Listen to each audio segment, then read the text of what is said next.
Assalamualaikum warahmatullahi wabarakatuh. Halo teman-teman semua, berjumpa lagi dengan saya Miss Dwi. Teman-teman, kali ini kita masih akan membahas tentang soal CPNS yang TIU dan ada beberapa kategori yang meliputi sinonim, antonim, analogi, padanan kata, dan beberapa tipe jenis soal lainnya. Tapi sebelum kita mulai, teman-teman yang belum subscribe bisa langsung subscribe channel ini ya, biar tidak ketinggalan video-video berikutnya. Oke, langsung saja teman-teman, kita mulai dari soal nomor 1. Sinonim dari kata konvensi adalah A. Kebijakan, B. Kesamaan, C. Kesimpulan, D. Kesepakatan, atau E. Keputusan. Nah, menurut KBBI, arti dari kata konvensi adalah pemufakatan atau kesepakatan. Berarti jawabannya yang D. Soal nomor 2. Sinonim dari kata porto adalah A. Materai, B. Perangkau, C. Biaya, D. Amplop, atau E. Dana. Pembahasannya, menurut KBBI, arti dari kata porto adalah biaya pengiriman barang. Jadi, jawaban yang paling tepat adalah yang C. Soal nomor 3. Antonim. Antonim dari kata perintis adalah A. Pioner, B. Pembawa, C. Generasi, D. Pewaris, atau E. Pendahulu. Pembahasannya, menurut KBBI, sinonim dari kata perintis adalah pemula atau pendahulu. Jadi lawan katanya adalah pewaris, yang D. Soal nomor 4. Sinonim dari kata elektik adalah A. Elektronik, B. Tidak pilih-pilih, C. Didaktik, D. Memilih, atau E. Eksentrik. Elektik artinya memilih yang terbaik. Jadi antonimnya adalah tidak memilih atau tidak pilih-pilih. Yang B. Soal nomor 5.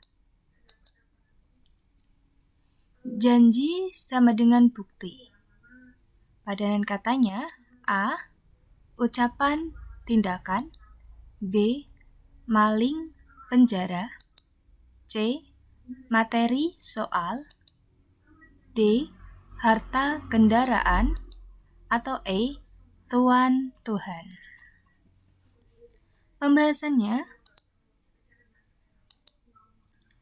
jika janji memerlukan bukti, maka sebuah ucapan memerlukan sebuah tindakan. Yang A. Soal nomor 6.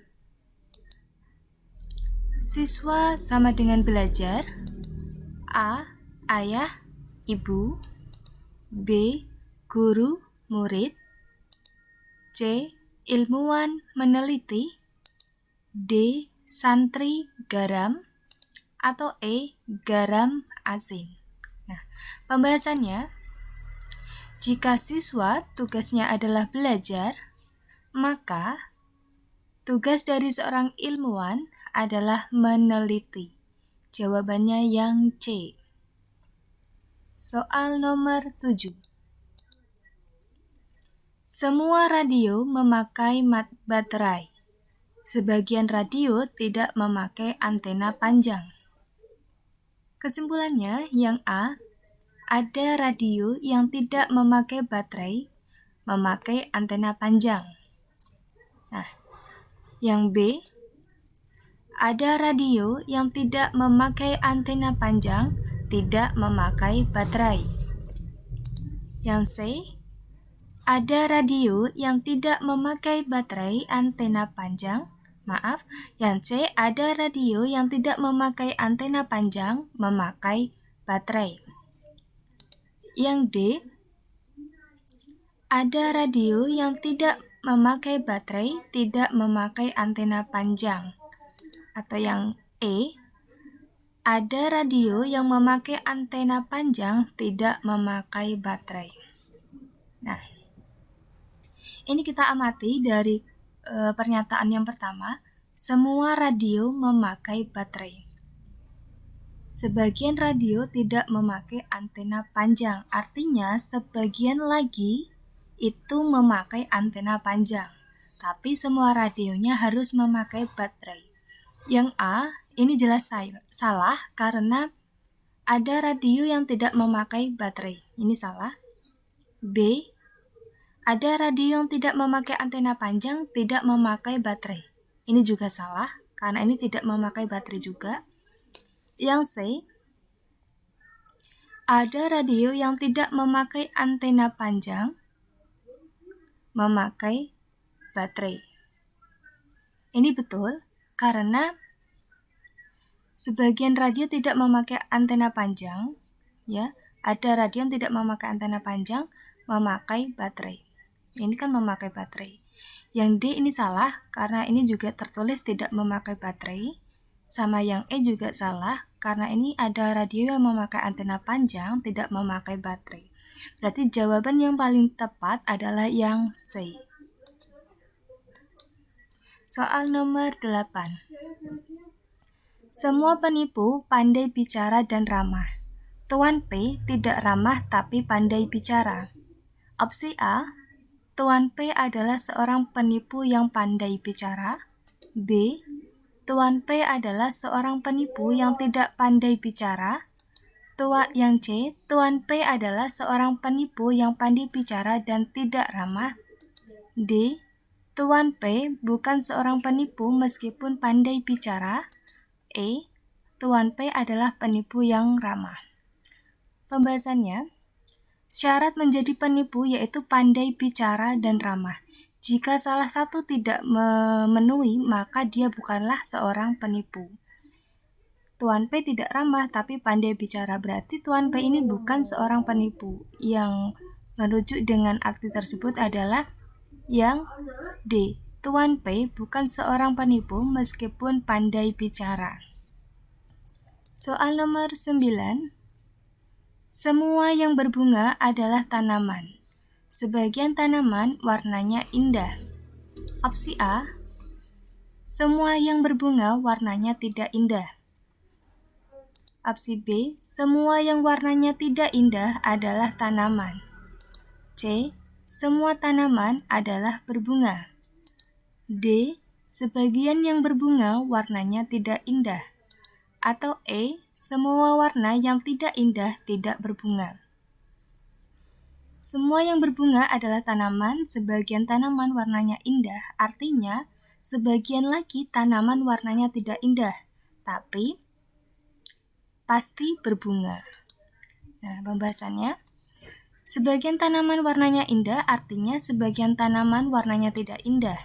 Semua yang berbunga adalah tanaman, jadi sebagian yang berbunga warnanya tidak indah. Jawabannya yang D. Soal nomor 10. Semua calon mahasiswa melakukan tes psikologi. Sebagian calon mahasiswa memiliki skor TOEFL di atas 450. Artinya, sebagian mahasiswa lagi tidak memiliki skor TOEFL di atas 450. Tetapi semuanya melakukan tes psikologi. Opsi yang A, semua mahasiswa yang menempuh tes psikologi tidak memiliki skor di atas 450. Ini salah karena yang tidak memiliki skor di atas 450 hanyalah sebagian. Opsi B, semua calon mahasiswa yang menempuh tes psikologi memiliki skor TOEFL di atas 450. Ini juga salah. Opsi C, semua mahasiswa yang tidak memiliki skor di atas 450 tidak menempuh tes psikologi. Ini juga salah karena semua calon mahasiswa melakukan tes psikologi. Opsi D, semua mahasiswa menempuh tes psikologi dan memiliki skor di bawah 450. Ini juga salah karena Ada juga mahasiswa yang memiliki skor di atas 450. Opsi E, sebagian calon mahasiswa yang tidak memiliki skor TOEFL di atas 450 menempuh tes psikologi. Ini betul ya, karena sebagian calon mahasiswa memiliki skor di atas 450 dan sebagian lagi di bawah 450, tapi mereka tetap menempuh tes psikologi. Nah, soal nomor 11. Setiap pembelian 5 buku gratis 1 pensil.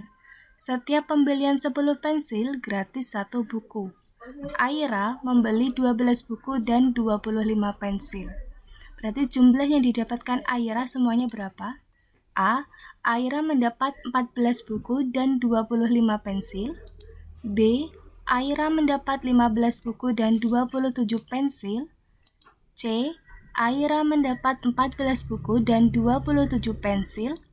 D. Aira mendapat 15 buku dan 28 pensil. E.